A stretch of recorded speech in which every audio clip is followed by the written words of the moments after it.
My 25-year-old stepdaughter raised her glass, smirking as she toasted the woman who merely folded napkins and saved her father's books. The table laughed. The sharpest betrayal was my husband, Grant, chuckling right along with them. I did not cry or throw my wine. I simply closed the wedding payment binder and placed the office keys on the table. If I was just the napkin folder, they could survive tomorrow without me. I am Daisy Martin. I am 41 years old, and for the last several years, I have lived in a sprawling, meticulously landscaped colonial house in the affluent suburbs of Charlotte, North Carolina. To the casual observer, and certainly to the guests sitting around my mahogany dining table tonight, this is Grant's house. Grant Holloway, my husband, is the charismatic founder of Holloway Heritage Renovation, LLC. He has the booming laugh of a self-made man, the calloused hands of a craftsman, and the blind confidence of someone who has never truly had to look at a ledger. The neighborhood looks at him and sees success. But the walls of this house, the new slate roof over our heads, the electricity humming in the custom chandeliers overhead, and the pristine landscaping outside, they are all sustained by me. During the day, I work as a contract compliance manager for Norfield Freight Systems. It is a job built on catching discrepancies, mitigating risks, understanding complex supply chain logistics, and ensuring that every single clause is honored to the letter. It is a demanding, highly analytical, and lucrative career. By night, on weekends, and often in the quiet, desperate hours before dawn, I am the invisible scaffolding holding up my husband's life. I manage the books for his renovation company. I pay the vendors he forgets about. I smooth over the angry calls from lumber suppliers. I balance the accounts that he treats like his own personal cash register. I am the reason his company still exists. Yet in the grand, sweeping narrative of the Holloway family, I am merely a convenient accessory. Tonight is supposed to be a joyous celebration. It is a dinner hosted to honor the upcoming wedding of Grant's 25-year-old daughter, Piper, to her fiancé, Mason Keene. Piper is a young woman who has spent her entire life comfortably shielded from consequence. To her, I am not a stepmother. I am certainly not a respected partner to her father. I am an appliance. I am the woman who magically appears at exactly the right time to ensure the caterers are paid. The floral deposits are secured, the seating charts are flawless, and the endless messes are cleaned up.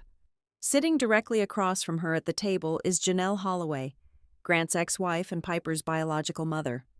Janelle arrived an hour early, gripping a bottle of overpriced wine, her eyes scanning the baseboards, the crown molding, and the table settings with a practiced, quiet disdain. She carries herself like the rightful queen of a kingdom she voluntarily vacated long ago. Throughout the evening, she has been treating me like a temporary caretaker who is slightly overstaying her welcome, dropping passive-aggressive hints that I'm merely the woman who came along later to live comfortably in the world they built. I move gracefully around the table, acting as a phantom in my own home. I pour the expensive red wine. I seamlessly direct the conversation away from dangerous, argumentative territories. I mentally calculate the remaining balance for the venue, reminding myself that I need to log into the portal tomorrow to process the final payment. I ensure everyone's glass is full and their plates are cleared. I am the perfect, compliant hostess. I absorb the subtle jabs Janelle throws about how much better the local country club used to be, and I smile politely when Piper complains bitterly about the incompetence of her wedding planner. A planner I personally had to hire because Piper could not manage a simple vendor checklist. The main course is finished. The room is warm, glowing with soft candlelight and the hum of satisfied, wealthy people. Piper stands up, tapping her manicured nail against the side of her crystal wine glass. The table falls silent. She smiles broadly, leaning her weight against Mason, and raises her glass toward her father. She speaks about love, about the beautiful future ahead, and about how much her dad means to her. And then, her eyes slide slowly toward me. Her smile shifts, tightening into a smirk that is both lazy and deliberately cruel. She tilts her head, adopting a tone that is half joking but entirely meant to demean. And I suppose we have to say a big thank you to the woman who folds the napkins, pays the little bills, and saves my dad's books when he gets too busy being a genius. Honestly, without Daisy, we probably would not even know who is running this wedding. It is meant to sound like a joke, a light-hearted jab wrapped in a backhanded compliment, but the venom beneath the words is crystal clear. In her eyes, I am not a professional. I am not a lifesaver. I am the hired help who occasionally gets to sit at the table. The dining room erupts into laughter. Janelle chuckles loudly, taking a long sip of her wine, thoroughly enjoying the public spectacle of my humiliation. Mason offers a polite, somewhat uncomfortable chuckle, clearly unsure of the family dynamic but unwilling to rock the boat. But the sound that cuts through the room, the sound that stops the blood cold in my veins, is Grant's. My husband throws his head back and laughs. It is a full, unhesitating, booming laugh. He does not flinch. He does not look at me with apologetic eyes. He does not jump to my defense or gently correct his daughter. He laughs right along with them, entirely comfortable with his wife being publicly reduced to a glorified maid in front of his ex-wife and his soon-to-be son-in-law. To Grant, this is perfectly normal. The air in the room suddenly feels painfully thin. A hot, prickling sensation washes over my skin, but I do not flush. I do not cry out in indignation. I do not pick up my heavy crystal glass of red wine and hurl it across the pristine white tablecloth. The women in the television dramas would scream, or storm out of the house in tears, or cause a massive scene that Piper could later weaponize against them to prove how unstable they are. I do absolutely none of those things. Instead, the noise of the room fades into the background. The silence inside my head becomes absolute, settling into a sudden, ringing clarity. The emotional tether that has kept me bound to this man, to his entitled daughter, and to this exhausting family dynamic snaps. It does not fray over time. It cleanly, permanently severs in a fraction of a second.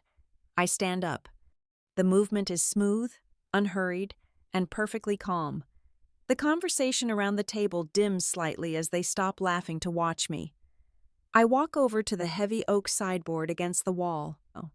Resting on top of it is the master wedding binder, a thick, meticulously color-coded artifact containing every contract, every vendor invoice, every receipt, and every timeline I have carefully negotiated and maintained over the past 8 months.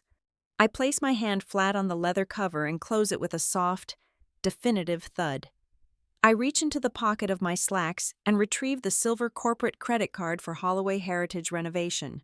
I place it precisely in the center of the binder. Beside it, I lay the heavy brass key to Grant's home office, the room where I have spent countless weekend hours reconciling his messy accounts.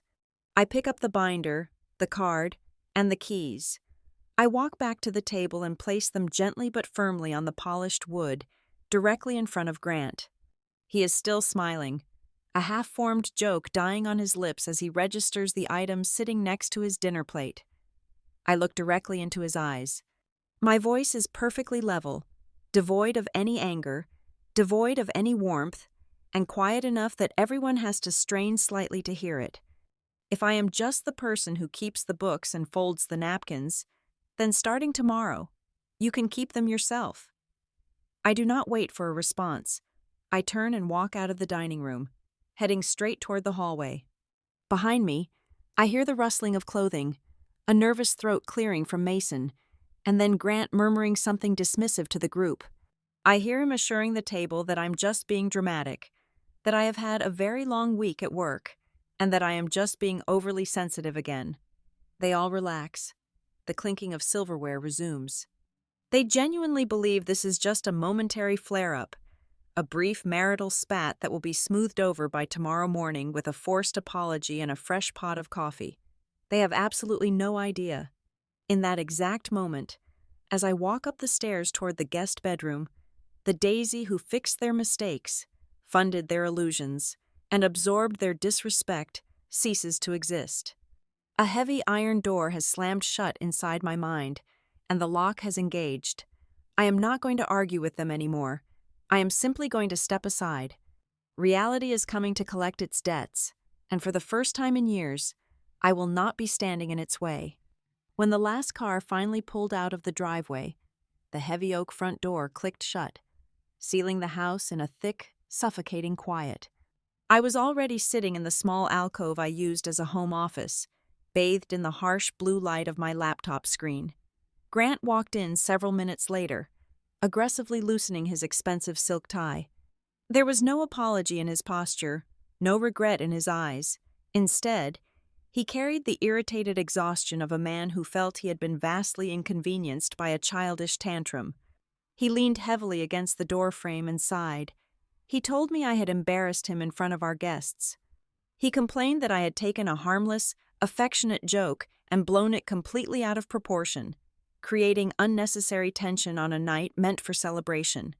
Then came the phrase I had heard 1,000 times before, the reliable, dull weapon he always used to invalidate my reality. He told me I was being entirely too sensitive.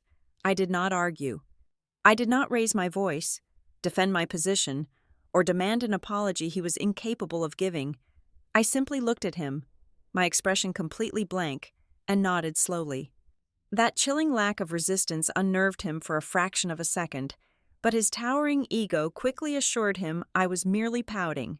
He turned and went upstairs to bed, fully expecting the slate to be wiped clean by sunrise. Alone in the dimly lit house, I turned my attention back to the screen. I opened the master spreadsheets I maintained. One tab for the renovation company, one tab for the wedding expenses, one tab for the exorbitant household overhead. Row after row of automated payments, pending invoices, and color-coded deadlines stared back at me. I reviewed the company payroll tax schedule, the venue deposit timelines, the floral installments, and the impending insurance renewals. Every single operational gear in this family turned solely because of my memory, my meticulous tracking, and my personal financial credibility. I had spent years acting as the vital, invisible mortar holding their crumbling bricks together. A lesser woman, or perhaps a more dramatic one, might have logged into the portals and canceled the caterer. She might have maliciously deleted the spreadsheets or drained the joint checking account in a fit of passionate, destructive revenge. I did absolutely none of that. Damage takes deliberate effort, and I was completely finished spending effort on people who resented me for giving it, so I chose the most devastating strategy left to me: total, immobilizing indifference. I decided I would simply stop actively managing the things they arrogantly believed happened by magic. At 6 o'clock the next morning, the house was silent and cold. I sat at the kitchen island with my own private cup of green tea, before I even dressed for my corporate job. I opened my banking application on my phone. With a few deliberate, precise keystrokes, I accessed the payroll portal for Norfield Freight Systems and altered my direct deposit settings. For years, my substantial salary had flowed seamlessly into the joint account I shared with Grant, serving as a constant, quiet buffer against his chaotic spending habits and his company's dangerously fluctuating cash flow. I rerouted 100% of my paycheck into a private, solo account. The financial pipeline was officially and cleanly severed. I separated my hard-earned stability from the murky, bottomless pit of their expenses. Usually, by 7 o'clock, my morning shift would be in full swing. I would have brewed a fresh pot of the expensive dark roast coffee Piper preferred. I would have reviewed the chaotic, error-filled wedding budget file she had carelessly emailed me late the night before, quietly fixing her terrible math so she would not be embarrassed when speaking to her vendors. I would have called the florist to confirm the delivery window for the centerpieces, an oversight she constantly made. Today, I did nothing. I left her disastrous spreadsheet uncorrected in my inbox. I ignored the glaring reminder on my calendar about the floral deposit. I washed my single teacup, dried it meticulously, and put it away in the cupboard. I was adjusting the collar of my blazer in the hallway mirror when I heard Piper stomping down the stairs. She walked into the kitchen and stopped dead in her tracks. I watched her reflection in the glass. She stared at the empty, cold coffee maker as if it had personally insulted her. She pulled out her phone, her thumbs flying furiously across the screen, a deep, ugly scowl forming on her face. The wedding planner had texted her 3 times already, desperately needing approval on the revised seating chart. It was a chart I usually printed, adjusted for family politics, and left on the granite counter for her to casually glance at while she drank the coffee I made. There was no chart today. There was no coffee. There were no answers. For the first time in her pampered life, the invisible, comfortable padding around her existence had suddenly vanished, leaving her to feel the harsh, sharp edges of her own responsibilities. She let out an exasperated groan, glaring in my direction, furious that the daily magic trick had failed to occur, but too proud to actually ask me to perform it. Grant came downstairs a moment later, smelling of expensive cologne and complete oblivion. He saw Piper glaring at her phone and me walking calmly toward the front door with my briefcase. He offered a tight, dismissive smile, clearly assuming I was executing a standard 24-hour silent treatment. He patted his daughter on the shoulder and murmured that she should not worry, that I would calm down and have everything perfectly sorted out by dinner. He truly, deeply believed his own fiction. He believed my subservience was an unbreakable law of nature, but the house began to fall out of its perfect rhythm almost immediately. It was a slow, quiet decay. Over the next 48 hours, the signs of my deliberate absence multiplied like weeds. The trash cans in the spotless kitchen overflowed because I was not there to quietly empty them before they became a nuisance. The mail piled up in a disorganized, chaotic heap on the entryway console, important final notices mingling with glossy junk catalogs. Unpaid utility bills sat motionless on the counter. The most profound shift was the absolute silence of my anticipation. I had always possessed the exhausting, anxious ability to foresee a disaster and neutralize it before anyone else even noticed it looming on the horizon. When the internet bill was due, I paid it 2 days early to avoid late fees. When Grant's truck needed its registration renewed, the new sticker simply appeared on his desk. Now, the envelope sat unopened.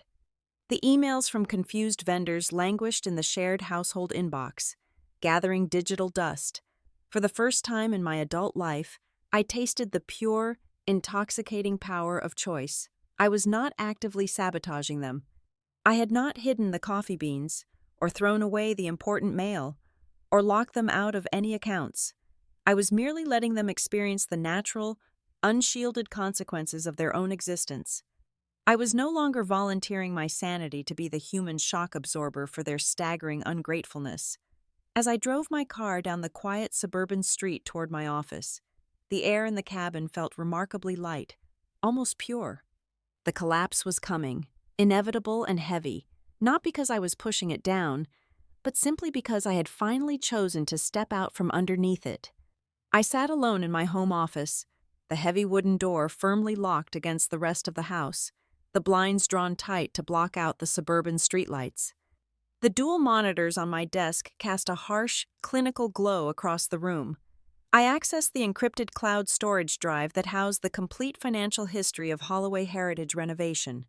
I needed to see the raw data, stripped entirely of Grant's charming excuses, stripped of Piper's entitled demands, and stripped of the romanticized lens through which I had viewed my marriage for far too long. I needed to trace the exact mathematical architecture of my own exploitation. I opened the archived corporate folders from the fiscal year 2021.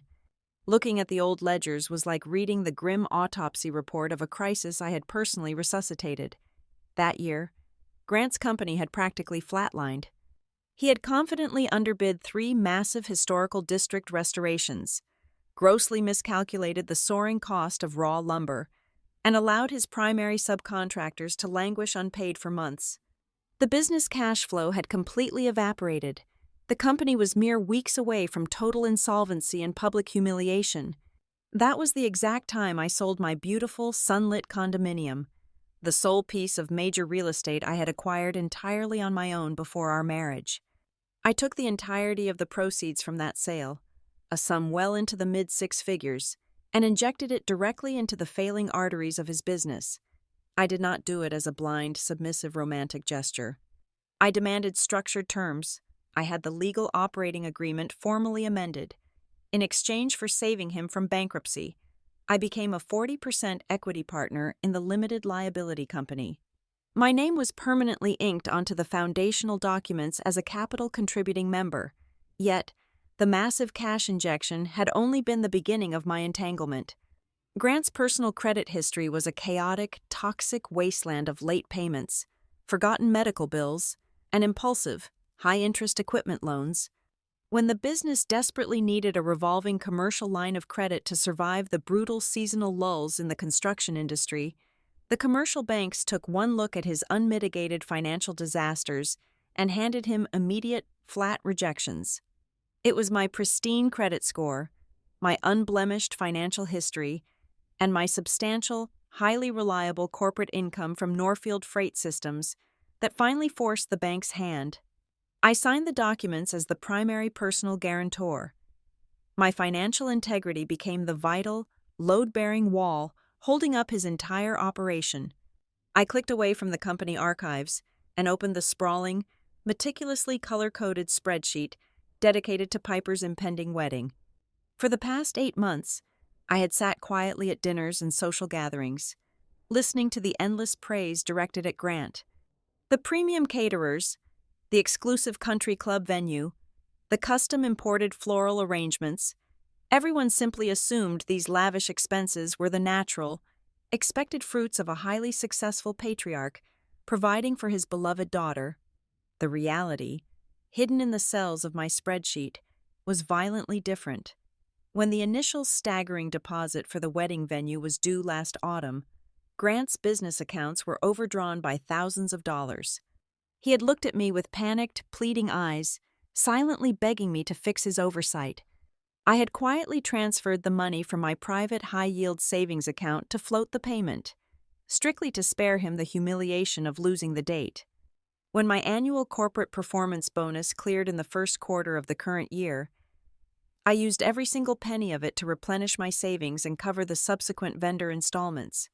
The grand, opulent wedding they were so proudly parading before their high society friends was not funded by Grant's fictional empire. It was financed, dollar for dollar, by my quiet, uncredited labor.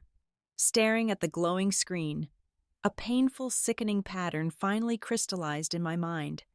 Every single time I stepped in to catch a falling plate, every time I quietly wired personal funds to cover a bounced company check, every time I negotiated a stressful deadline extension with an angry supplier, I had actively manufactured their delusion. By constantly shielding them from the catastrophic, crushing consequences of their own incompetence, I had taught Grant and his entire family that the system magically ran itself. They genuinely believed that peace, stability, and luxury were the default settings of the universe, rather than the direct result of my exhausting, invisible labor.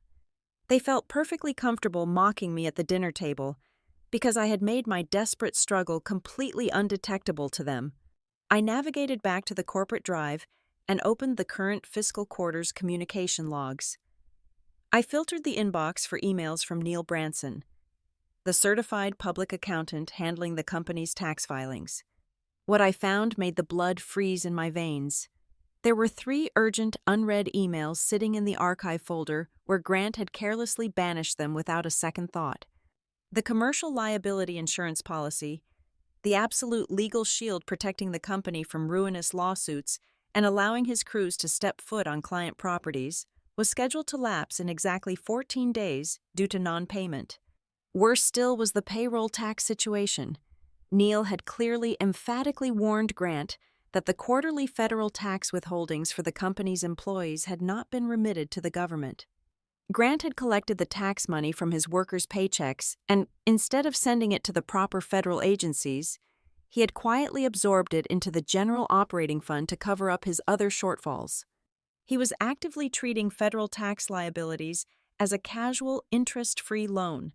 The sheer arrogance of his negligence was not just infuriating, it was a massive, terrifying legal liability that threatened everything I had built. I picked up my phone, checked the time, and dialed the direct cellular line of my longtime personal attorney, Mara Ellison. I did not call her seeking a friendly shoulder to cry on, nor was I looking for a chaotic, vengeful divorce strategy. I needed absolute, clinical clarity. I needed to know exactly where the boundary line was drawn between my legal obligations and my voluntary martyrdom. Mara answered on the second ring. I entirely bypassed the standard pleasantries and laid out the exact, unvarnished structure of the situation. I detailed my 40% equity stake, my role as the financial guarantor on the line of credit, the unread warnings from the accountant, the impending insurance lapse, and my firm decision to completely cease all administrative and financial interventions immediately. I asked her one very specific, crucial question. Did I have the absolute legal right to step back from these massive, unappreciated burdens? Or could my sudden withdrawal be legally construed as an intentional, malicious sabotage of the business? Mara's voice came through the speaker, sharp, level, and deeply grounding. She spoke with the authority of a woman who spent her entire career untangling the messy, disastrous mistakes of arrogant men. She told me, without a trace of hesitation, that withdrawing my voluntary, uncompensated administrative labor was in no way an act of legal sabotage. Grant was the sole managing member of the corporation. The legal and fiduciary duty to pay the vendors, maintain the insurance premiums, and remit the federal payroll taxes fell squarely and exclusively on his shoulders. The cold, hard truth was that Grant had built both his corporate enterprise and his entire domestic life on the fatal, arrogant assumption that I would permanently exist as his failsafe. He had fundamentally mistaken my supreme competence for his own capability. She advised me that stepping away from the operational controls was not a breach of duty. It was simply a resignation from an unpaid but thankless role I had never officially accepted in writing. However, she emphasized strongly that I needed to protect myself from the inevitable, messy fallout. When the structure finally collapsed under its own heavy weight, Grant would panic. He would desperately search for a scapegoat. He would absolutely attempt to frame my withdrawal as a malicious, hysterical act of vengeance by a scorned woman. From that exact moment, my entire strategy solidified into a solid block of ice. I decided that every single step I took moving forward would be surgically clean. Every communication would be entirely legal, formally documented, and permanently time-stamped. There would be no tearful arguments in the kitchen, no slamming doors, no passive-aggressive text messages, and no emotional outbursts for them to weaponize against me. I would build an impenetrable fortress of undeniable paperwork. I would step aside, carefully and entirely legally, and allow the crushing, unforgiving weight of reality to finally introduce itself to Grant Holloway. At exactly 8 o'clock in the morning, I sat at my home office desk, the bright morning sun streaming through the blinds, and drafted the electronic correspondence that would serve as the formal demarcation line of my life. I was not writing a letter to my husband. I was writing a legally sound declaration of boundaries. I added Grant's corporate email address to the recipient line, followed immediately by Neil Branson, the certified public accountant for the company, and finally, the senior commercial broker at the insurance agency. The subject line was deliberately devoid of any marital emotion. It simply read, "Formal transition of administrative and financial operations." I typed with absolute surgical precision. I stated clearly that, effective immediately upon receipt of this transmission, I was permanently relinquishing all voluntary administrative, bookkeeping, and operational management duties for Holloway Heritage renovation. I clarified, using the exact terminology my attorney had advised, that my involvement moving forward would be strictly limited to my legal obligations as a 40% equity stakeholder. I explicitly noted that I would no longer authorize, process, or monitor any vendor payments, payroll schedules, or insurance renewals on behalf of the managing member. To ensure Grant could never stand before a judge, a bank officer, or his own family and falsely claim I had sabotaged him by leaving him blind, I attached a meticulously organized digital archive to the email. It contained every single master password for the operating accounts, the complete and newly updated vendor contact roster, the current accounts payable aging report, and the exact payment status of every pending subcontractor invoice. I compiled the data perfectly. I handed him the entire steering wheel of his own business, fully documented, with a permanent digital timestamp verifying the exact minute he received it. I then added a final, separate paragraph explicitly addressing the impending wedding. I stated that all future correspondence, contract approvals, and financial obligations regarding his daughter's event must be routed exclusively through his personal accounts or Piper's directly.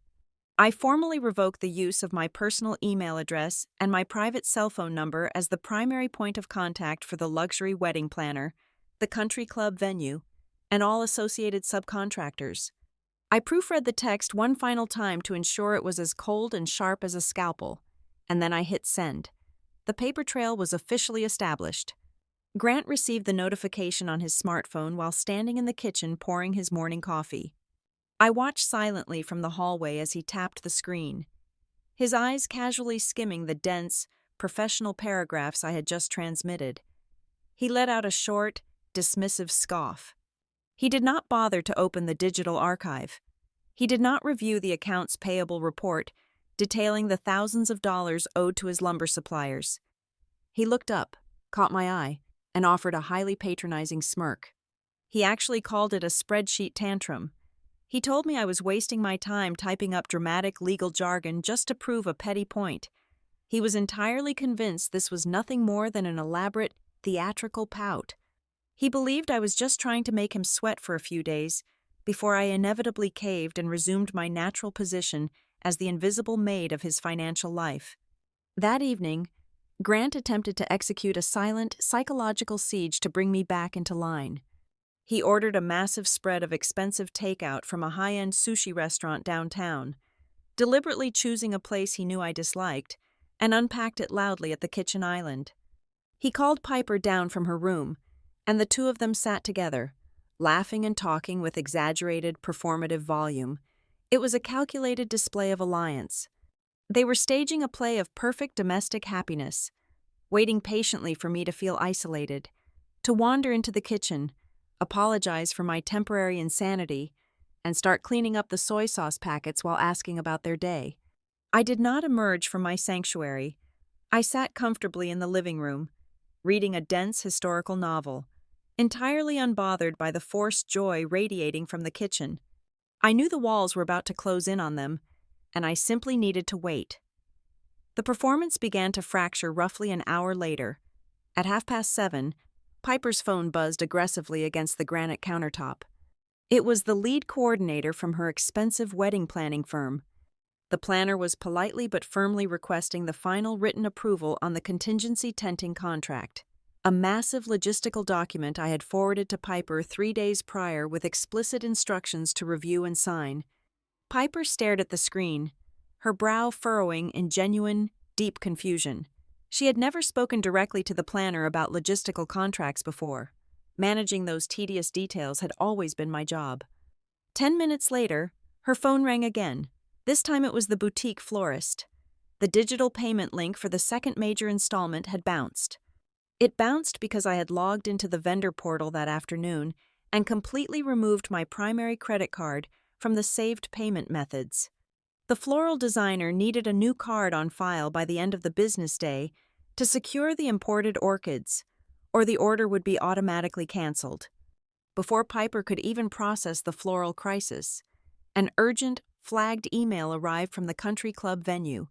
They required an updated signature on the event liability insurance rider. They had originally sent the document to my email address, and I had simply forwarded it to Grant and Piper with a brief note stating I was no longer an authorized signee for the event. Piper slid off her leather bar stool, the panic finally piercing her thick bubble of entitlement. She marched into the living room, holding her glowing phone out toward me as if it were a defective piece of equipment I was obligated to repair. She demanded to know why I had canceled the florist's card out of nowhere. She demanded to know why the venue coordinator was suddenly harassing her about insurance riders she did not understand. She spoke with the petulant, rising frustration of a young woman whose luxurious world had suddenly stopped spinning, entirely failing to comprehend that her world only spun because of my exhausted labor. I carefully placed a bookmark between the pages of my novel and closed it, resting it gently on my lap. I did not raise my voice to match her panic. I did not offer to look at the screen. I did not offer a single word of comfort or explanation. I looked calmly at her flushed face, and then I looked past her shoulder to where Grant was standing frozen in the kitchen doorway, holding a pair of chopsticks. I delivered exactly one sentence. "Ask your father."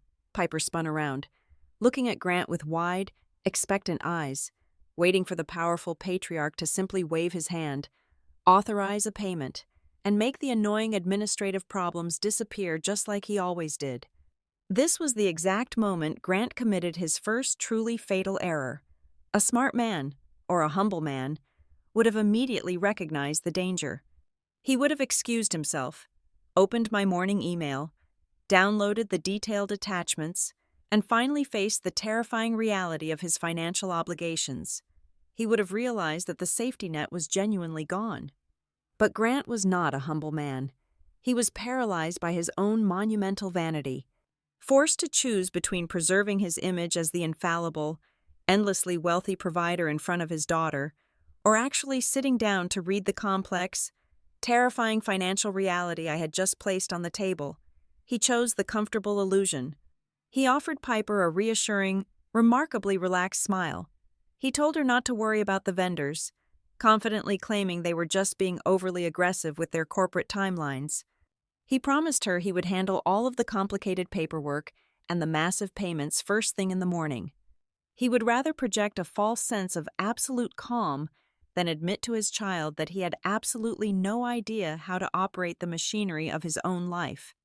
As he confidently poured himself another glass of wine, effectively turning his back on the ticking time bombs hidden inside the digital folders I had sent him, I realized I did not have to fight him at all. His own crushing arrogance was going to do all the destructive work for me. By the end of the first week, the atmosphere inside the colonial house had mutated into something heavy and unrecognizable. The impending collapse did not announce itself with shattered plates or screaming matches in the hallway. Instead, it crept in through the agonizingly slow accumulation of minor, everyday failures. It was the terrifying, undeniable sound of a complex machine slowly grinding to a halt because the vital oil had finally dried up. The old order was unraveling, and the sheer quietness of the destruction made it infinitely more frightening. The first significant fracture occurred early Friday morning.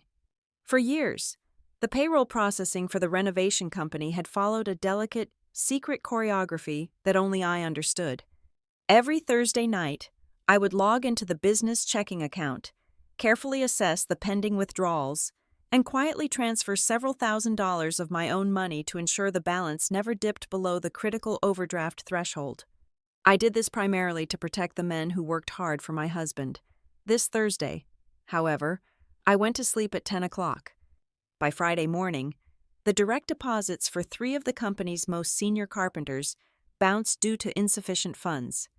The men were standing at the job site at dawn, checking their banking applications, finding nothing but empty balances and pending fees. Before Grant could even begin to spin a charming lie to his furious crew, the second domino fell. His primary lumber supplier, a massive wholesale yard that provided the custom timber for all his high-end contracts, abruptly shifted the company's purchasing status to cash on delivery. This was the direct, unforgiving consequence of the lapsed commercial liability insurance certificate that I had deliberately left untouched on his desk. A massive delivery of premium white oak, absolutely essential for a lucrative historical kitchen remodel Grant was using to showcase the company's supposed financial health, was halted at the loading dock. The yard manager informed Grant's foreman that not a single plank would leave the property until the insurance was verified and the past due balance was settled in certified funds. A major project ground to a halt precisely when Grant needed to prove to the market that his business was thriving. While Grant was desperately scrambling to put out the fires at the lumber yard, Piper was experiencing her own rapid descent into reality. The next major financial installment for Cedar Vale House, the exclusive estate hosting her wedding, was automatically processed by their accounting department. It was immediately rejected. The corporate card I had placed on file 8 months prior had naturally reached its expiration date at the end of the previous month.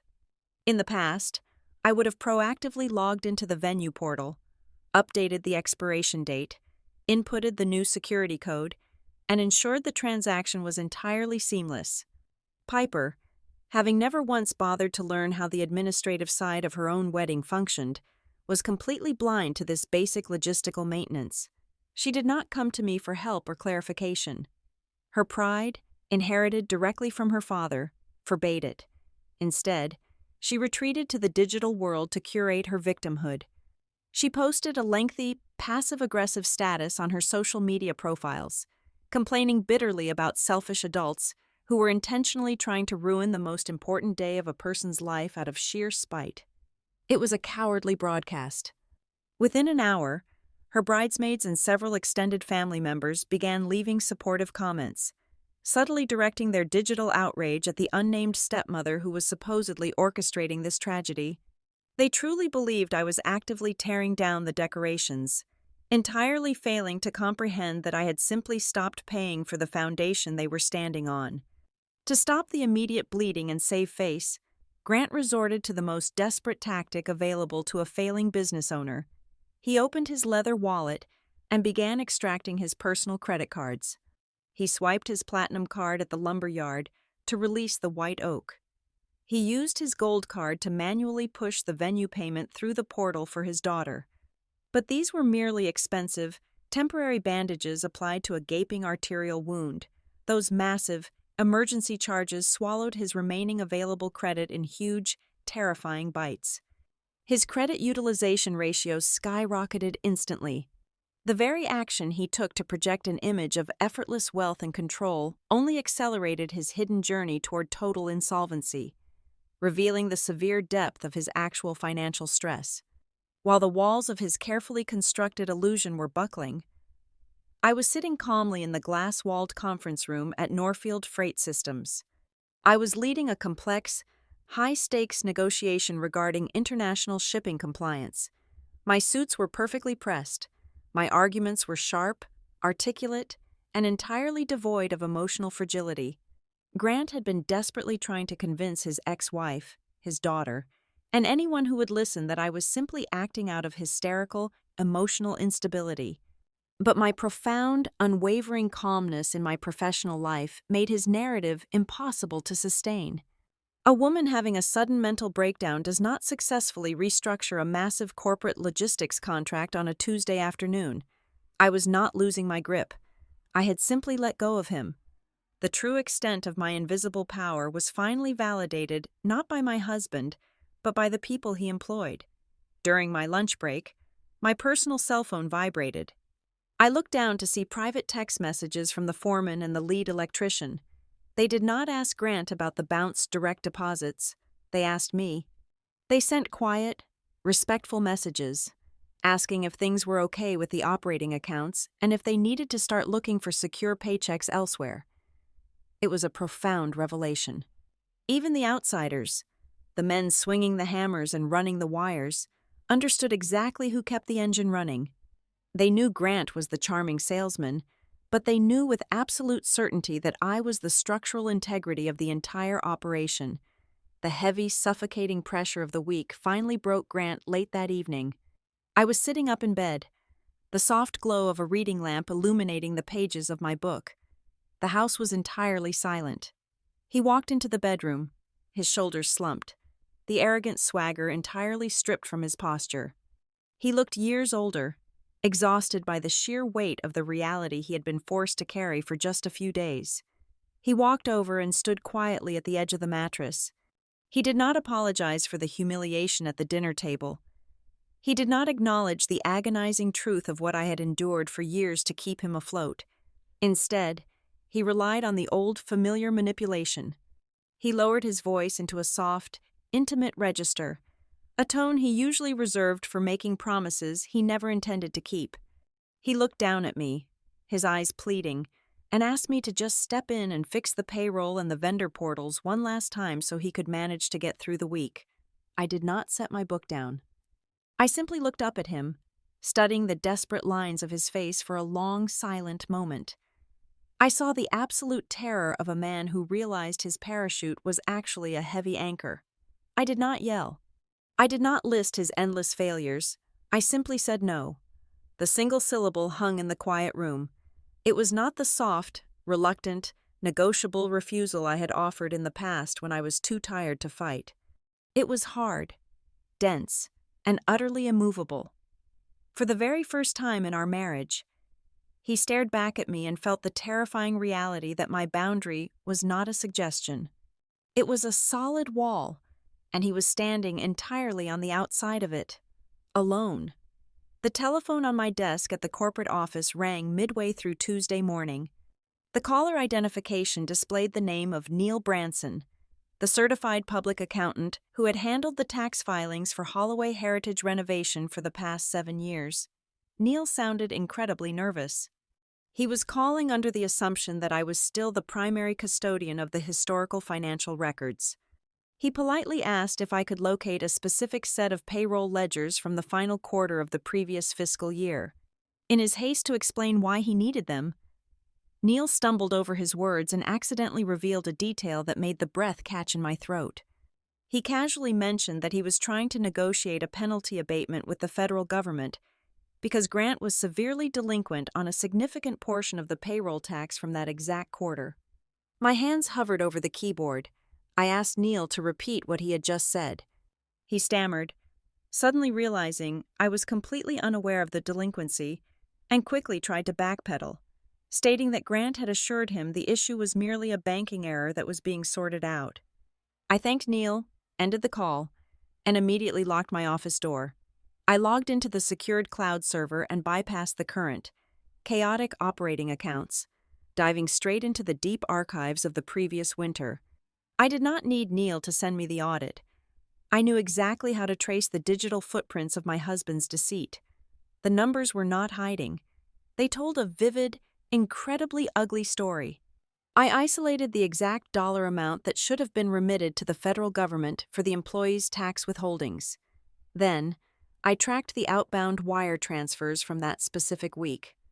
The money had not been lost in a banking error. Grant had intentionally diverted the funds. He had taken the money owed to the government and split it perfectly down the middle to cover 2 entirely vain immediate expenses. Half of the stolen tax money had been wired to a high-end commercial design firm to aggressively expedite the remodeling of his downtown showroom, purchasing imported Italian marble countertops and custom brass lighting fixtures. The other half had been funneled directly to an exclusive event staging company to secure the elaborate, floating floral installations for Piper's wedding reception. He was entirely willing to risk federal tax evasion charges just to maintain the visual illusion of immense wealth.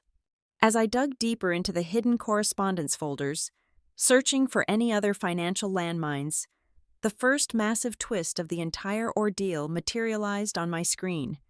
I found a chain of forwarded emails from a prominent local real estate broker. The emails contained property listings for luxury condominiums in the most expensive, highly sought-after neighborhood in the city. Attached to the final email in the thread was a draft of a preliminary purchase agreement. Grant had secretly promised Piper and Mason that, as a final wedding gift, he would provide a 20% down payment for a $500,000 home. I stared at the screen in absolute disbelief. He did not possess that kind of capital. He did not even possess a fraction of it. The business accounts were gasping for air.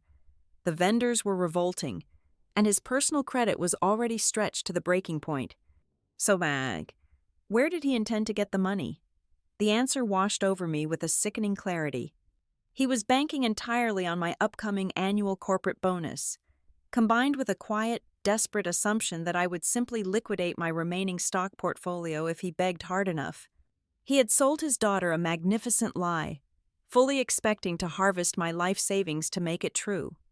The motivation behind this staggering level of financial recklessness became clear when I accessed the shared tablet we kept in the kitchen that evening. I opened a text message thread between Grant and Janelle. The messages dated back several months.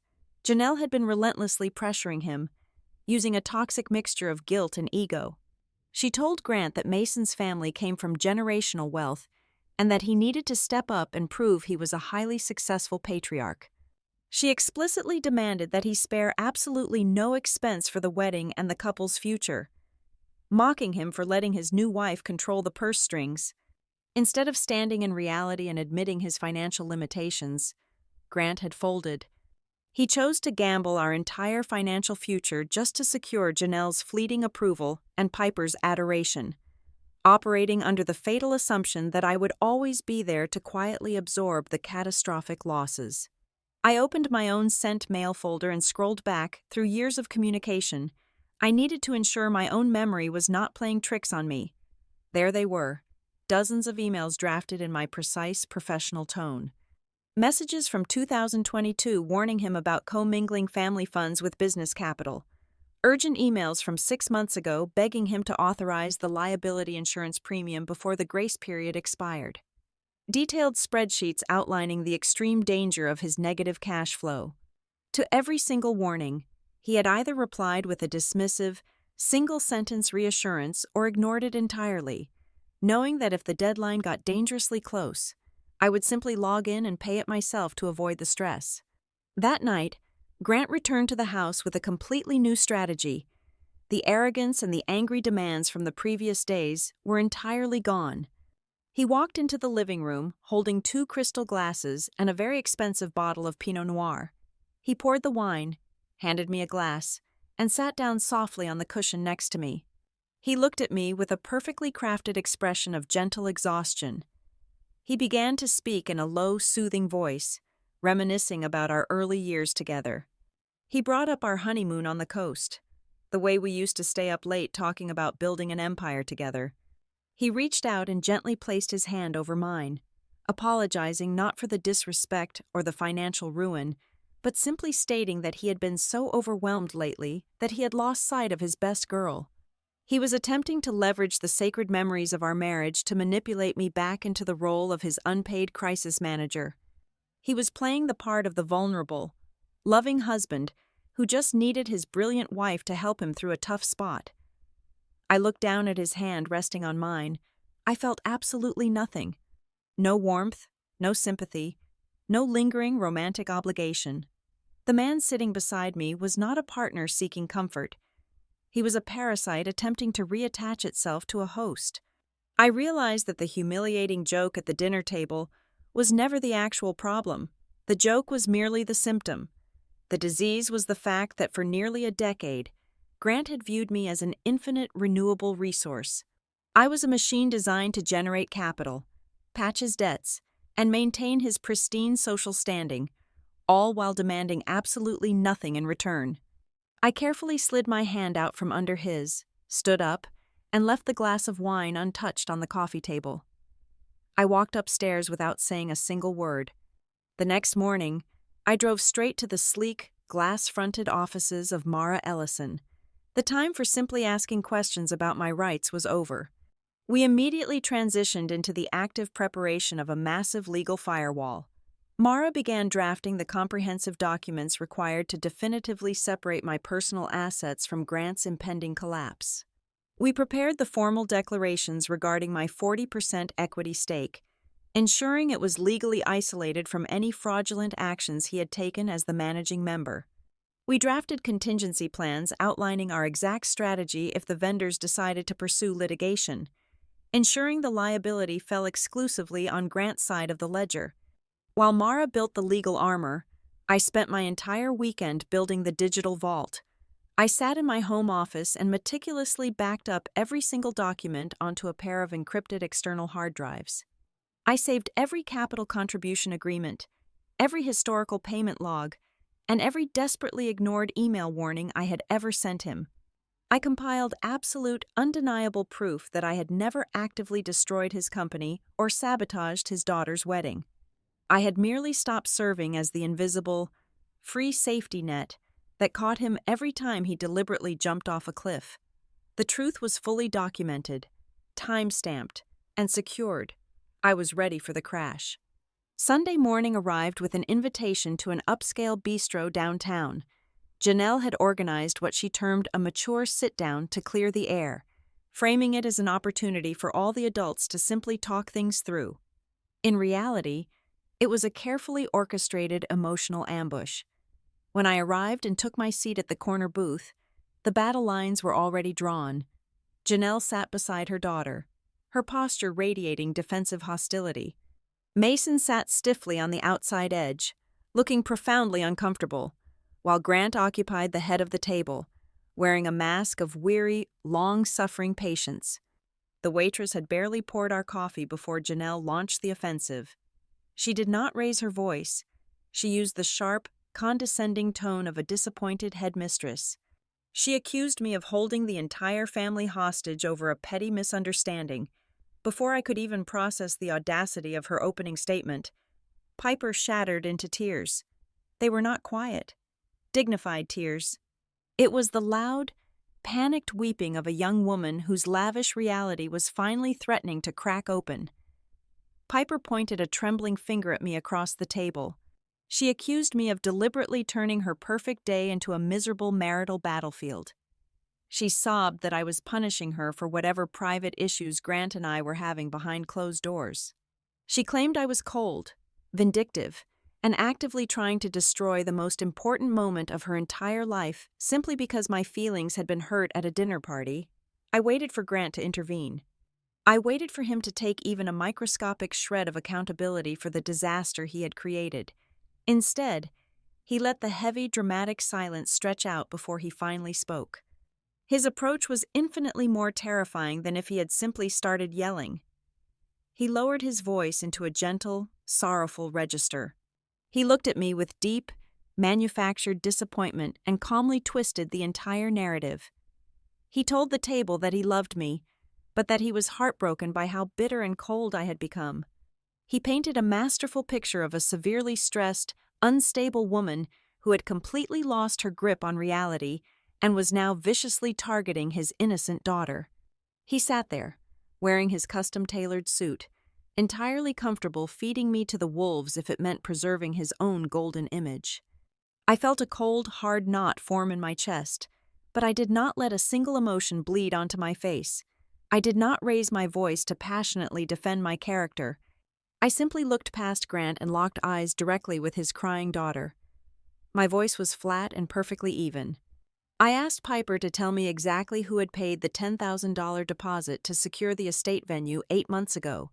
She blinked, her tears pausing for a fraction of a second, but she said nothing. I asked her who had spent every single weekend for the past 6 months managing the vendor contracts, tracking the complex timeline, and personally absorbing thousands of dollars in sudden catering upcharges so she would not have to compromise on her luxury menu. I asked her if she had ever actually seen her father write a single check for this event.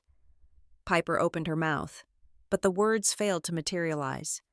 The absolute, undeniable truth was sitting right in front of her, but she desperately refused to look at it. She shook her head, reverting to the deeply ingrained coping mechanism she had utilized her entire life. She sniffled and stubbornly declared that her dad would figure it out. She insisted that he was a successful businessman and that he always made things work. She had spent 25 years living comfortably inside the grandiose fictional biography Grant had written for himself, and she was entirely incapable of reading the actual, terrifying ledger. I stood up, placed a $20 bill on the table for my coffee, and walked out of the bistro. The emotional ambush had completely failed. 2 days later, the second massive twist of the crisis arrived, completely bypassing the domestic sphere and striking directly at the core of Grant's corporate survival. I was sitting at my desk at Norfield Freight Systems when my direct line rang. It was the senior commercial lending officer from Riverstone Commercial, the banking institution that held the massive operating line of credit for Holloway Heritage renovation. The officer's tone was strictly procedural. He informed me that the company's credit facility was scheduled for its mandatory annual review and renewal at the end of the month. Because Grant's personal credit score remained a toxic liability, the bank required my updated, signed personal financial statement to maintain the account. The officer explicitly confirmed what Grant had secretly known for years. My pristine financial profile and my reliable corporate income were the absolute, non-negotiable keystones keeping that massive loan alive. Without my continued legal status as the primary guarantor, the bank would immediately freeze the funds. I did not hesitate. I calmly and politely informed the lending officer that I would not be providing an updated financial statement and that I formally declined to renew my position as a guarantor on the account. It was my absolute right to step away. The officer paused, clearly surprised by the definitive refusal, but he acknowledged my statement and ended the call. Grant knew this review was coming. He knew exactly what the bank required, and he knew I had explicitly cut off all financial support. That evening, I returned to the house to gather a few more of my personal belongings. Grant was sitting in the living room, watching a sports broadcast with a bizarre, unsettling level of calm. He did not look panicked. He did not ask me about the bank. His smug complacency triggered a deep, instinctual alarm in my mind. I walked into the home office and opened the network printer spooler on my laptop to check the recent document history. My stomach dropped completely out of my body. Buried in the digital queue was a scanned packet of documents titled for the Riverstone Commercial Annual Review. I opened the file. Grant had actually done it. He had submitted the renewal packet to the bank earlier that afternoon. To circumvent my absolute refusal, he had located an old, previously signed document from 2 years ago, scanned my signature, and digitally grafted it onto the new financial disclosures. He had used incredibly vague, misleading language throughout the application to create the solid illusion that I was still an active, willing participant in the corporate debt structure. He had committed textbook financial fraud rather than admit defeat. I did not march downstairs and confront him. Confrontation was for people who still believed the relationship could be salvaged by a passionate conversation. I immediately downloaded the file, attached it to a secure email, and forwarded the entire digital packet directly to Mara Ellison, marking it with the highest possible priority. Mara did not wait for the morning to act. Within 1 hour, she drafted a devastating, legally binding notice on her firm's official letterhead and transmitted it directly to the Senior Compliance Division and the Chief Risk Officer at Riverstone Commercial. The language was absolutely lethal. She formally notified the institution that I had absolutely not authorized any new confirmations. She stated explicitly that the signature on their recent submission was fraudulent and applied without my knowledge or consent. Finally, she officially demanded an immediate, total release from any future liability associated with Holloway Heritage renovation. As I watched the delivery confirmation appear in my inbox, the atmosphere of the entire situation fundamentally shifted. This was no longer a messy family dispute over wedding napkins or misunderstood dinner jokes. This was no longer about a scorned wife giving her arrogant husband the silent treatment. Grant had just crossed a terrifying, irreversible line. The crisis had officially escalated into a severe financial and legal emergency, leaving a permanent, undeniable paper trail that no amount of his charming, manipulative smiles could ever erase. The trap he had so arrogantly set for me had just snapped shut squarely on his own neck. The detonation of Mara's legal notice inside the risk management department of Riverstone Commercial was absolute and instantaneous. Banks do not negotiate with forged signatures. They amputate the compromised limb to protect the host. By Tuesday morning, the bank had placed a hard, uncompromising freeze on the entire commercial line of credit, pending a full fraud investigation. They completely locked the accounts right at the peak of the busy spring construction season, stripping Grant of his absolute biggest operational crutch. Without the ability to draw funds to bridge the heavy gap between purchasing raw materials and collecting the final client checks, the company began to suffocate. The immediate fallout at the job sites was impossible to hide. A massive, high-profile kitchen remodel in the historic district completely stalled because the custom cabinet makers, having heard the sudden shift in the wind, refused to deliver the final pieces without a certified cashier's check up front. They no longer accepted Grant's signature on a 30-day net invoice. The whispers among the crew morphed into open, anxious conversations. Men who had worked for my husband for nearly a decade stood around idle in the mornings, drinking coffee from their thermoses, quietly asking the foreman if their upcoming Friday paychecks were going to clear the bank. While the business rapidly bled out on the pavement, the wedding reached its own terrifying critical mass. An email landed in Piper's inbox directly from the accounting department at Cedar Vale House. It was not a polite reminder. It was a firm, legally binding 72-hour ultimatum. They required the final massive wire transfer to clear their accounts by Friday afternoon. If the funds were not secured, they would officially cancel the booking, void the contract, and instruct their security gate guards to refuse entry to any floral, catering, or setup teams. Piper paced the hardwood floors of the living room, her phone gripped tightly in her hand, her face flushed with frantic anger. She initially clung fiercely to her comforting delusions. She loudly complained to Mason that I was merely trying to teach the entire family a brutal lesson, intentionally playing a sick game of financial chicken just to prove my own importance. She fully expected me to swoop in at the 11th hour, process the wire transfer, and graciously save the day. Mason, however, was not born into the Holloway family cult of personality. He possessed the objective distance required to read the actual writing on the wall. He watched Grant desperately swiping maxed-out personal credit cards to buy lumber. He listened to the overlapping, contradictory excuses Grant offered the vendors. Mason realized with sudden, chilling clarity that this was not a temporary marital spat or a vindictive tantrum. This was the collapse of a long, deeply hidden chain of financial discrepancies. He saw that the foundation of the family he was about to marry into was constructed entirely out of unpaid invoices and lies. The immense pressure fractured Grant's personality into erratic, unpredictable swings. During the day, whenever we crossed paths in the hallway, he would lash out. His face would contort with rage, and he would call me selfish, cruel, and heartless. He accused me of destroying his daughter's dreams over a petty grudge. But when night fell and the house grew quiet, the terrifying reality of his frozen bank accounts would crush his pride. He would stand outside my locked bedroom door at midnight, his voice reduced to a desperate, pathetic whisper. He would softly knock on the wood, pleading with me to open the door, begging me to authorize just one transfer, promising wildly that if I helped him this one last time, he would fix absolutely everything. I lay in the dark, my eyes open, listening to his panic. I never answered.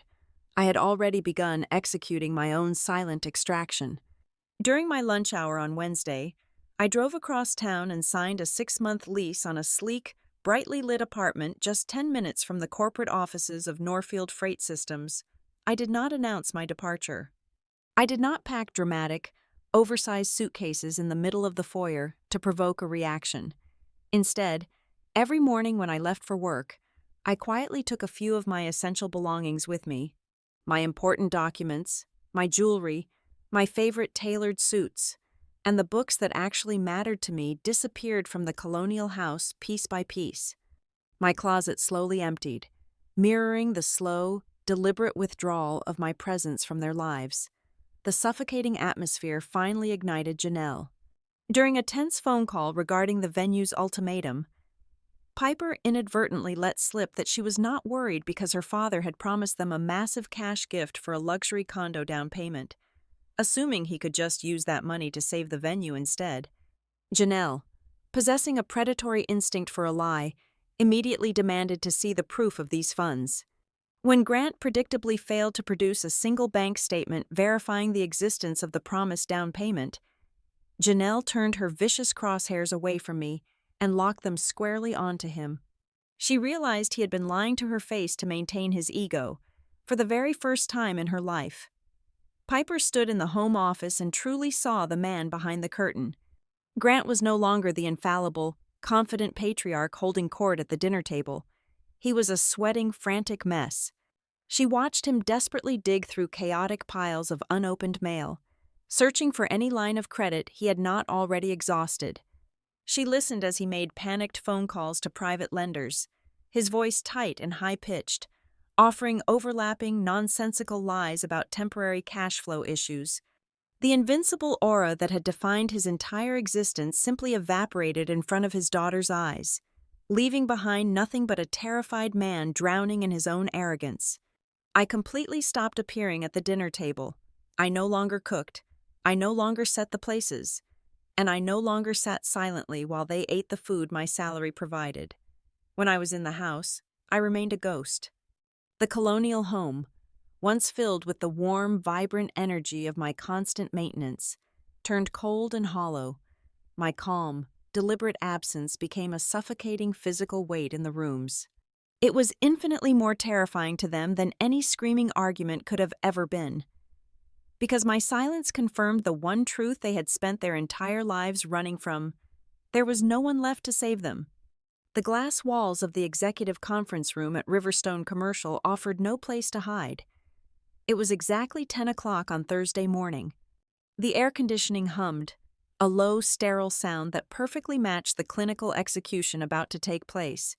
I sat beside my attorney, Mara, my hands folded neatly on the polished mahogany table. Across from us sat the senior corporate account manager for the bank, a man whose tailored suit and impassive expressions signaled that he dealt strictly in numbers, not emotions. Grant arrived 15 minutes late, practically dragging Piper and Mason into the room with him.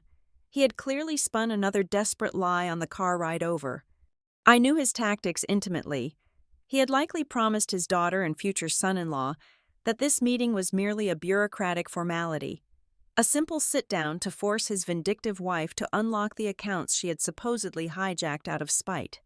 Grant's accountant, Neil, sat at the far end of the table, clutching a leather briefcase to his chest, as if the worn leather could protect him from the impending blast radius. Before anyone could offer a false pleasantry or a charming excuse, the bank manager pressed a silver button on the sleek conference phone resting in the center of the table.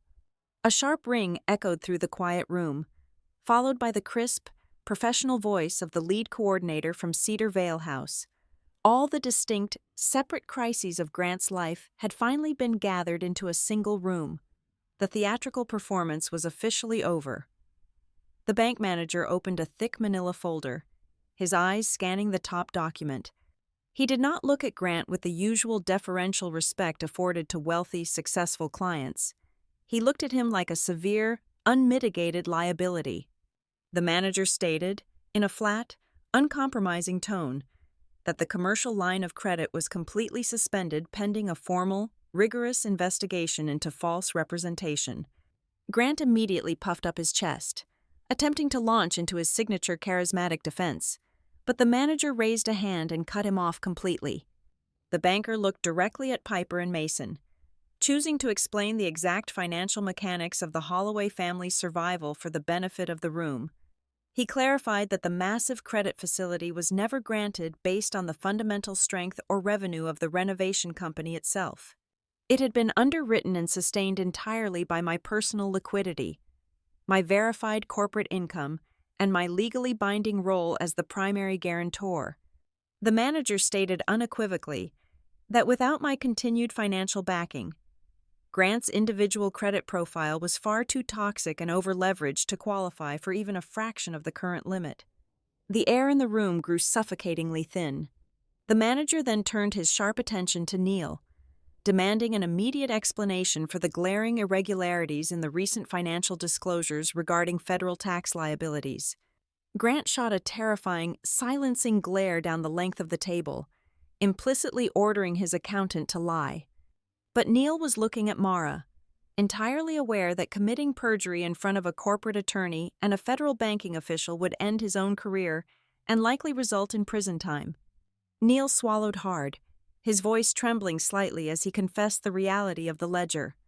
He confirmed out loud, under the unforgiving fluorescent lights, that the operating capital had been systematically diverted away from critical, legally mandated priorities.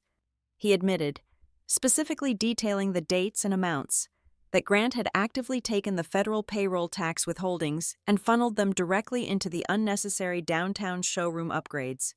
Worse still, he confirmed that a substantial portion of those diverted federal funds had been wired to cover the exorbitant, non-refundable staging fees for Piper's wedding reception. Piper gasped, the sound sharp, painful, and entirely involuntary. She stared blankly at the speakerphone as the coordinator from Cedar Vale House cleared her throat. The coordinator's voice carried absolutely no malice, only the rigid, absolute boundaries of a luxury business entity. She explicitly stated to the room that they had not received the final wire transfer required to secure the property. She informed everyone that if the certified funds were not secured by the end of the current business day, the wrought iron gates would remain permanently padlocked. The coordinator then added a sentence that brutally stripped away the last remnants of Piper's comforting delusions. She told Piper that absolutely no one was stealing her special day or holding her joy hostage. The simple, inescapable fact was that the invoice had not been paid. Cornered and panicking, the illusion of his wealth evaporating before his own child's eyes, Grant slammed his heavy hand flat against the mahogany table. He pointed a shaking, furious finger directly at me, his voice rising in volume as he desperately tried to rewrite the narrative in real time. He accused me of illegally freezing the accounts, of maliciously locking him out of his own hard-earned money, and of orchestrating this entire financial crisis simply to punish him for a harmless joke told over dinner. The professionals in the room dismantled his frantic lie with breathtaking, surgical efficiency.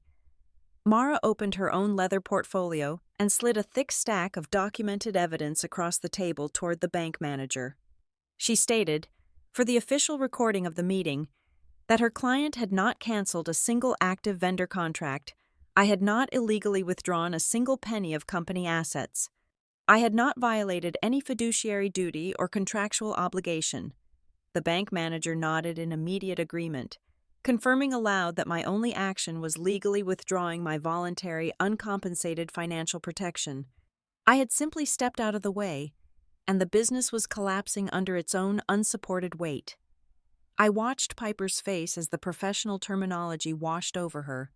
For 25 years, she had lived inside a beautiful, expensive fairy tale, funded entirely by my silent blood and sweat. Now, she was being violently forced to learn the harsh, dry vocabulary of the adult world: delinquency, tax exposure, guarantor, false representation, insolvency, fraud. These were not the poetic, emotional words of a victimhood narrative she could post online. They were the cold, heavy stones of true financial ruin. The realization hit her with visible physical force. She slumped back in her expensive leather chair. The villain in her story was not the woman sitting calmly across the table. The true villain was the man sweating profusely beside her, the man who had built her entire luxurious life on a rotting foundation of theft and fragile ego. Mason pushed his chair back from the table. The sudden scraping sound of the metal legs against the thick carpet was deafening in the quiet room. He stood up to his full height, looking down at Grant with an expression of pure, unadulterated disgust. Mason was young, but he possessed a rigid moral spine. He stated, his voice completely steady and devoid of any hesitation, that he would absolutely not enter into a marriage built on a mountain of hidden debt and fraudulent promises. He looked down at Piper, his expression softening just a fraction, but his resolve remained absolute. He told her plainly that he loved her, but he would not start their life together by being complicit in the financial exploitation of the very woman her family had so casually and publicly humiliated just 1 week prior. The room fell into a heavy, deathly silence. Grant stared blankly at the polished wood of the table, his broad shoulders finally collapsing under the sheer, inescapable weight of the absolute truth. There were no more charming jokes left to make. There were no more emergency checks I would secretly sign to save his reputation. The safety net was gone, and the concrete floor was rushing up to meet him. I leaned forward, placing my hands flat on the table, and delivered the only adult choice remaining. My voice was entirely devoid of anger, functioning purely as a detached business proposition. I told Grant he had 2 distinct, unalterable options. He could immediately list the newly remodeled downtown showroom for sale, using the proceeds to restructure his toxic debt, satisfy the federal tax liens, and formally buy out my 40% equity stake under the precise terms of our original operating agreement. Alternatively, he could choose to continue denying reality, in which case I would simply sit back and allow the commercial bank and the federal government to legally force the liquidation of his entire life and business. I looked him dead in his panicked, defeated eyes and promised him that, whichever path he ultimately chose, I would not lift a single finger to stop the reality he had created. The morning sun cast long, golden shadows across the meticulously manicured lawns of Cedar Vale House. It was Friday, the exact day the rehearsal dinner was supposed to seamlessly transition into a weekend of opulent celebration. Instead, a long, angry line of white commercial delivery vans idled aggressively at the wrought iron security gates. The luxury event decorators, the boutique florists carrying imported orchids, and the specialty lighting crew were parked on the shoulder of the private access road, completely locked out of the estate. The final, massive wire transfer had never arrived in the venue's operating account, and the estate management had executed their contractual right to halt all entry. The grand illusion was finally hitting a solid brick wall. Piper pulled her luxury sedan onto the gravel driveway in a state of absolute, hyperventilating panic. Janelle emerged from the passenger side, her face an unreadable mask of furious indignation, ready to demand to speak to a manager who could not be bullied. Mason arrived moments later in his own vehicle, stepping out with a chilling, detached calmness that signaled the absolute end of his patience. Grant was already standing near the stone security kiosk, sweating profusely through the collar of his expensive linen shirt. He was still desperately trying to perform the role of the infallible patriarch.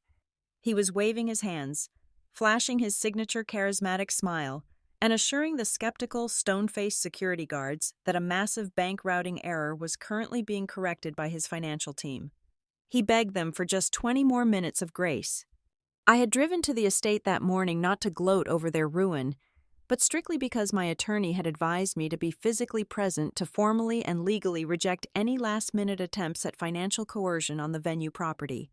Grant saw my car park along the curb and practically sprinted across the crushed gravel. His eyes were wide and wild, stripped entirely of their usual arrogant charm. He grabbed my elbow, attempting to pull me out of earshot of his ex-wife and his future son-in-law, and forcefully shoved a thick, crumpled stack of legal documents against my chest. He was no longer demanding, he was begging.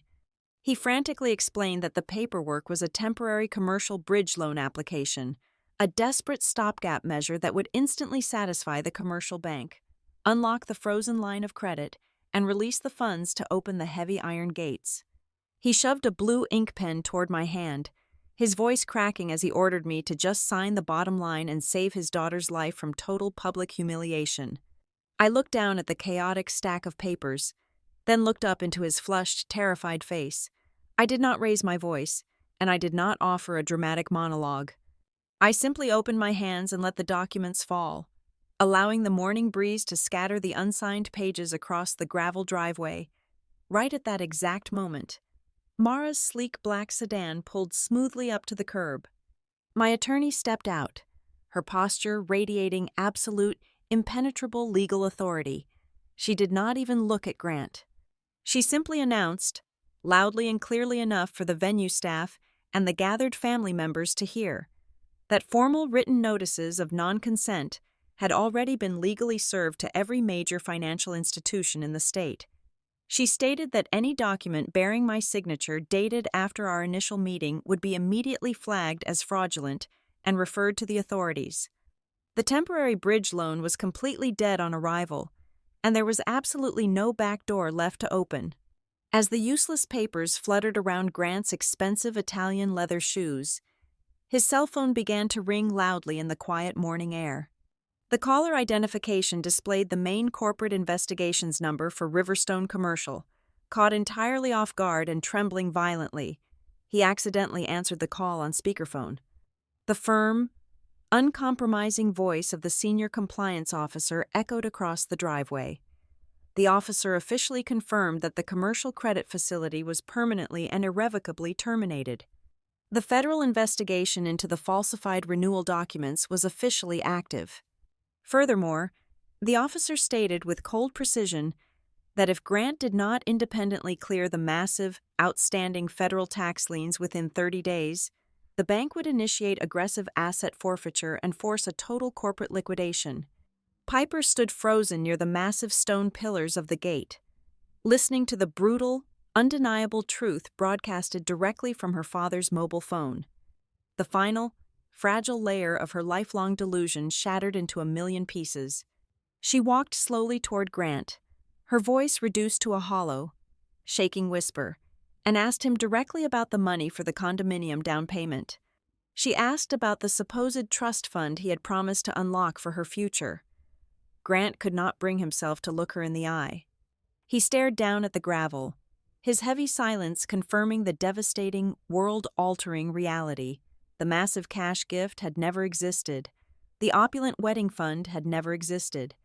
Every single luxury they had planned for this weekend, every boastful promise he had made to Janelle, was nothing more than an arrogant, reckless gamble built entirely on the blind assumption that I would eventually break down and write a personal check to save them from embarrassment. For the very first time in her entire pampered, shielded life, Piper did not turn her anger toward me. The deeply conditioned reflex to blame the wicked stepmother for every inconvenience completely evaporated in the face of absolute financial reality. She looked directly at her father. She saw him not as a successful titan of industry, but as a terrified, manipulative man who had lied directly to her face for months just to preserve his own towering ego. She finally understood, with crushing clarity, that the person who had destroyed her wedding day was not the woman who had been humiliated at a dinner party. The sole architect of this massive ruin was the man who had laughed along with the cruel joke, entirely forgetting that his entire kingdom rested squarely on the shoulders of the very woman he was publicly mocking. The grand, extravagant wedding was officially canceled right there on the gravel driveway. Mason walked over to Piper, his expression gentle but entirely resolute. He did not yell, but his boundaries were absolute. He told her they needed to postpone the marriage entirely, suggesting they take a long, indefinite pause to figure out if their future could be rebuilt on actual honesty rather than borrowed money and fraudulent promises. Janelle turned her back on Grant in pure disgust and walked away. Grant was left standing entirely alone outside the locked gates.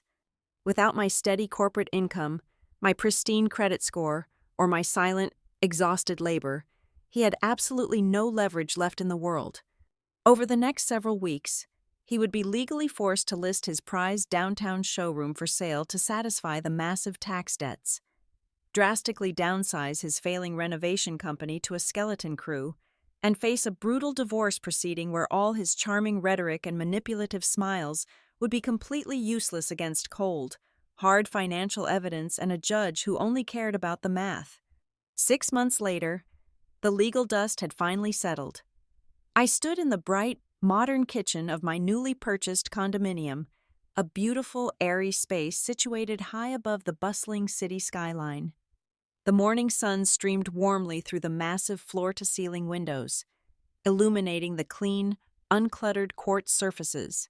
I poured hot water over fresh artisanal coffee grounds, the rich, dark aroma filling the quiet, peaceful room.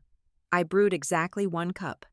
I walked over to the glass, wrapping both hands around the warm ceramic mug, and looked out over the sprawling city below.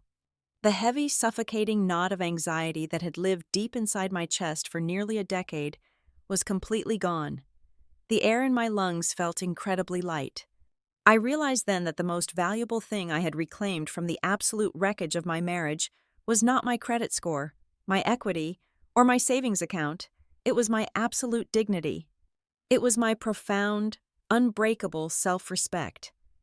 It was the quiet, immense power of knowing that I would never again allow myself to serve as the invisible, unappreciated foundation for someone else's life. Thank you so much for listening to this story. Where are you tuning in from today? Please let me know in the comments below so we can connect and share our thoughts.